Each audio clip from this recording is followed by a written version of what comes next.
The horrifying massacre in Congo. What happened and what comes next? A horrifying tragedy has unfolded in the Democratic Republic of the Congo. Hundreds of women were raped and burned alive after militants raided a prison in Goma.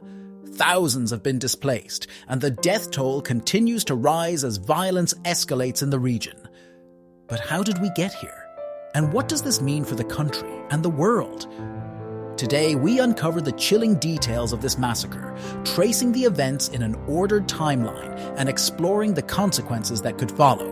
Welcome to the Info Abyss. Let's analyze what has happened so far. It all started in the early hours of February 4th, 2025. Munzenze Prison, one of the largest detention centers in Goma, became the site of a devastating assault. Armed militants stormed the prison, overpowering guards and setting fire to various sections. As chaos erupted, over 4,000 prisoners escaped. Tragically, the women's section of the prison was not just burned down, it became the scene of unimaginable violence. The attackers raped and murdered hundreds before setting the entire block ablaze, ensuring that few survived. By the next day, the city of Goma was under siege. The Rwanda-backed M23 rebel group, known for its past atrocities, seized control.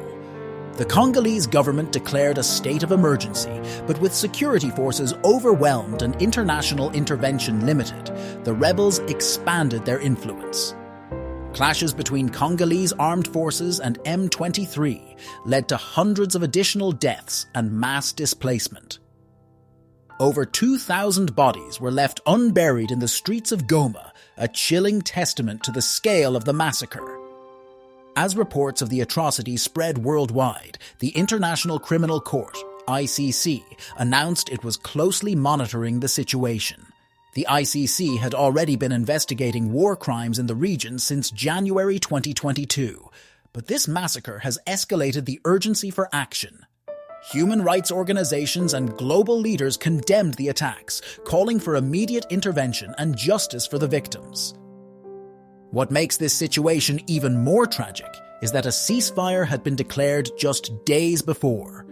M23 rebels claimed they were willing to halt attacks, but this massacre proves otherwise. The Congolese government has accused the Rwandan Defense Forces of directly assisting M23, further complicating the geopolitical landscape. Despite the ceasefire announcement, M23 continued their advances, capturing key towns such as Nyabibwe, a strategic mining location. With each passing day, the situation grows more dire. The ICC is now under pressure to take decisive action. Prosecutors have stated they are gathering evidence of crimes against humanity, but will this lead to real consequences? Past war crimes investigations in the Congo have often moved at a painfully slow pace, with key perpetrators escaping justice. However, the severity of this massacre might force a quicker response. If found guilty, rebel leaders could face charges of genocide and crimes against humanity, leading to potential international arrests. For the people of Congo, justice can't come soon enough.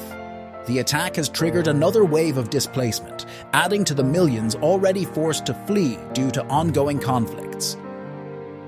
Humanitarian organizations warn that food shortages and disease outbreaks are imminent as refugees seek shelter in overcrowded camps. The Congolese government, struggling with internal instability, may find it difficult to regain control without significant international support.